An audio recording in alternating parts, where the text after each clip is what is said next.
Hello guys, welcome back to our blog page unicorn બ્લોગમાં તમારું બધાનું સ્વાગત છે. અટાના વાગ્યા છે સવારના 9 વાગી ચૂક્યા છે અને હું છે ને અટાણા છાપું વાંચતો હતો તો પછી તો મને યાદ આવ્યું પહેલાં બ્લોગ તો ચાલુ છે. આપણે બ્લોગે ચાલુ કર્યો ને તો આપણે બ્લોગ ચાલુ કરી દીધો છે અને ઠાકોરજીની ને એની સેવા થઈ ચૂકેલી છે.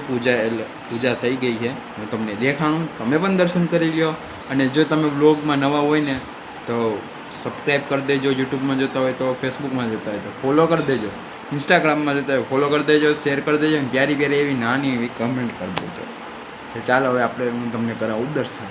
તો guys, welcome back to our blog page unicorn બ્લોગમાં તમારું સ્વાગત છે. હવે અટાણે અમે બેઠા છે નાસ્તો કરવા અને નાસ્તામાં આજે શું છે ને એ તમને દેખાડું.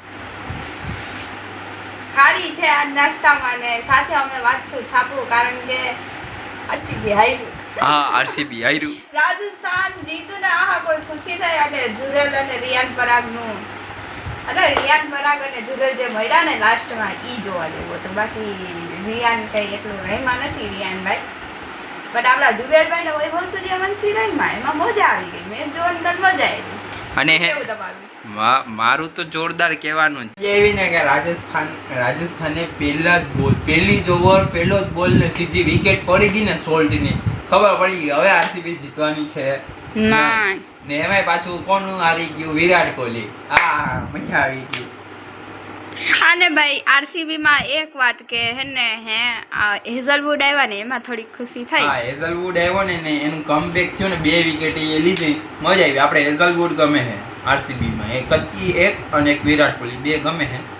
મને ખાલી 3 પ્લેયર ગમે છે, બાકી આરસીબી માં મને 2 જ ગમે. બાકી પછી અમુક મને આરસીબી ના ટીમ થી કે કોઈ નાથી વાંધો નથી, પણ અમુક આરસીબી ના ચકલા હોય ને એનાથી વાંધો છે. તો આરસીબી માં ખાલી Virat Kohli, Dev Padikkal and Hazlewood and big fan of the Hazlewood ના અને વિરાટ કોહલી ના. હા, ધોની ફેન હોય અને વિરાટ કોહલી ના ફેન ના હોય એવું તો બને જ નહીં. બાકી બધા કહે છે ખાલી કે ધોની ના ફેન હોય, વિરાટ ના ફેન. ભાઈ માહિરાટ થી જ અમે તો આમ માહિરાટ આવે એટલે મજા જ આવી જાય. અને એમાંય ત્રીજો એક રોહિત શર્મા આવે ને તો ત્રણેય ભેગા હોય ને તો કઈ બોલવાની જરૂર નથી. તો સવારથી કે બ્લોગ બન્યો છે નહીં અને મે બી આ 2 દિવસમાં વિડીયો પડશે કે આઈ ડોન્ટ નો. 2 દિવસ તો અટાણે મમ્મી આવી ગયા છે અને મમ્મી બનાવી રહ્યા છે રસોઈ. અને આ શું બનાવ્યું છે જમવામાં? ભીંડા, માય ફેવરેટ. और અમે અટાણે બેઠા હે ખાલી વાતું કરીએ બધાયની. એટલે જેટલે મમ્મી ગયા ને એના પછી શું થયું ને એ બધે હવે અમે કરશું. રીલ્સમાં શું જોયું, વિડીયોનું શું ઓલું છે, વિડીયોનું રીચ શું છે, ટ્રેન્ડિંગમાં શું છે, આજે શું જોયું. મમ્મી પણ એને સ્કૂલની વાત કરશે, સ્કૂલે શું કર્યું, આમ તેમ અદર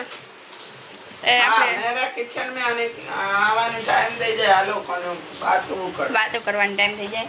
મમ્મી ક્યારેક થઈ જાય પણ ગરમ હોય ને ત્યારે કે તમારે વાતું, કારણ કે અમે વાતું કરીએ ને તો અમે એમ નહીં કે નિરાતે બોલીએ, અમારે એવું નથી.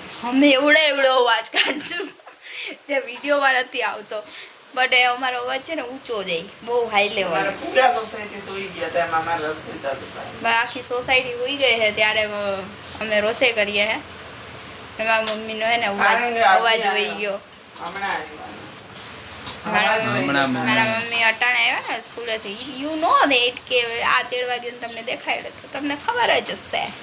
એમાંય મારું પોપટ થઈ ગયું. અમારું પોપટ કહેતો મારે નથી જવું. મારું પોપટ એ શું કર્યું કે કાલ હે ને ટોપી પહેરવા વગરનો ગયો હતો ને તો એને આખું અમારું જે આખું ગામ હે ને આખું ટોપી પહેરીને જાતું હતું ને આને બધા જોતા હતા તડકાના કારણે. મેં આ ભાઈ સાહેબ આજે ટોપી પહેરીને ગયો તો કોઈ ટોપી પહેરી તો આજે ટોપી પહેરીને ન ગયો ને, આજે ટોપી પહેરીને ન ગયો ને તો પણ આખું ગામ મને જોયું કે લે અમે કોઈ ટોપી નથી પહેરીને. તો આજે હું ટોપી પહેરીને ગયો ને તો આખું ગામ મને જોતું હતું કે આ એક આ ટોપી પહેરી આટલો તડકો લાગે આને. એનારાએ કહી તમારી સાથે આવું એવું થાય છે કે નહીં કે તમે જે ભાઈ મારી સાથે ફંક્શનમાં મારી સાથે પણ એવું બહાર ઘણી વખત બન્યું છે. એવો કંઈક ફંક્શનમાં કેવા કંઈક ગયા હોય ને તો સિમ્પલી તૈયાર થઈને ગયા હોય ને ત્યારે બધા એમ ડાર્ક પહેરીને આવતા હોય. અને આપણે બહુ એટલા ફંક્શન અટેન્ડ કરીએ છીએ બટ થોડા ખતમ ખલાસ. તારા ફંક્શન આપણે હોતા જ નથી. હેલો ગાઈસ, અટાણા વાગ્યા છે 6 વાગ્યા છે ને અટાણું આમ જતો હતો ને ત્યારે મને રસ્તામાં યાદ આવ્યું કે બ્લોગ શૂટ કરતો હતો, ભૂલી ગયો. અટાણ હું જાઉં છું ગોપાલ કૃષ્ણ ગૌશાળાની અંદર, કારણ કે છે ને હમણાં ટૂંક જ સમયમાં પરશુરામ જયંતિ આવવાની છે. રિક્ષાનો સાઉન્ડ આવી છે. પરશુરામ જયંતિ આવવાની છે, તો એ જયંતિ નિમિત્તે શોભાયાત્રાનું આયોજન કરવાનું છે ને, તો એની પૂર્વ મિટિંગ આયોજન કરેલી. તો એ મિટિંગમાં જવાનું છે આપણે. તો અહીં ગોપાલ કૃષ્ણ ગૌશાળામાં જ છે. તો મેં કીધું કાલન તમને પણ દેખાણ. તો હવે હું રસ્તામાં જ છું. અટાણે અહીં જો બસ સ્ટેન્ડે પહોંચ્યો, હું થોડીક વારમાં પહોંચું અને પછી તમને અટાણા અવાજ આવે સીધા આપણે ડાયરેક્ટ ત્યાં જ મળીએ.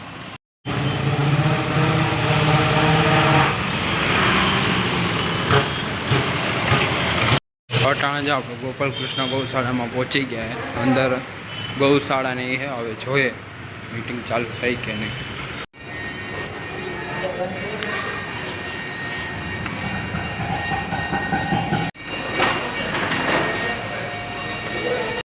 તો અટાણે ઘરે આવી ગયો હું અને એ મીટિંગ હાલતી હતી. પછી અહીંયા હું વધારે કંઈ શૂટ ન કરી શક્યો. થોડું ઘણું શૂટ કર્યું છે, એ તમને વ્લોગમાં જોવા મળી જશે. અને અટાણના વાગ્યા છે 8:30 અને ગુજરાત ટાઇટન્સનો એનો મેચ ચાલતો હતો, એમાં ગુજરાત જીતી ગયા. આપણા સુમનભાઈ જીતી ગયા. અટાણે આરસીબીનું હાલે. ભાઈ સાહેબ કોઈ આરસીબી રમે છે. આઈ હોપ આજે મુંબઈ ઇન્ડિયન્સ જીતી જાય. મુંબઈ ઇન્ડિયન્સ જીતે ને તો મને બહુ મજા આવે. લા લા લા અટાણે જો આ બેન આવ્યા નાચતા નાચતા. હા બોલો બેન. આજે આ બેન બહુ ખુશ છે, કારણ કે એના ગિલભાઈ જીતા. પણ આજે છે ને આપણે ફિંગર ક્રોસ રાખી, કારણ કે આજે મુંબઈ જીતવું જોઈએ. અને મુંબઈ આરસીબીની વિકેટ ન લઈ શકી. વિરાટ કોહલી ભલે રમતો, નોટ આઉટ રહીને રમે ને તો વાંધો નહીં, પણ બીજા બધા આઉટ થવા જોઈએ. હેઝલવુડ પણ આપણે ગમે તો મુંબઈની વિકેટ છે. મારે નામ કન્ફ્યુઝન છે કે ટીમમાં આપણે હા તો જો અટાણે વાત પણ થઈ છે ને, કાલ છે 11. હા, ને અટાણે જમવાનું મમ્મી બનાવે છે ને, જમવામાં જ છે કેળા બટેટા. કેળા બટેટા એટલે કે સાદા સિમ્પલ કેળા બટેટા. તો જો બ્લોગમાં આગળ કન્ટિન્યુ રહેજો. હવે કોણ જીતશે ને આપણે જોવાનું છે, જીતે પછી ખબર પડે. તો ચાલો હવે આપણે ડાયરેક્ટ મળીએ જમવા ટાણે.